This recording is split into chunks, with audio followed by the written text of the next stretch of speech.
Louisiana corn farmers began harvesting their crop at the end of July, which is an early start.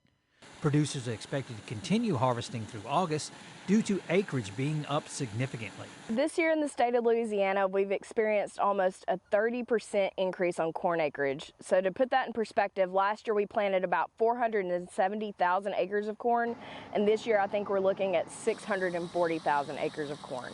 Yields for the earliest planted corn have been excellent, while yields for late planted corn are slightly off because of wet conditions near the end of the growing season. Some of that earlier planted corn really was able to avoid some of the disease pressure that we saw move in from constant rain and wetness that stayed in the field. Because the crop received plenty of rain, yields are expected to slightly exceed last year's average of 183 bushels per acre and helped keep input costs down. The weather was still conducive to a good crop because we saved money on irrigation. We weren't having to put out as much water as we usually do because we were getting constant rainfall.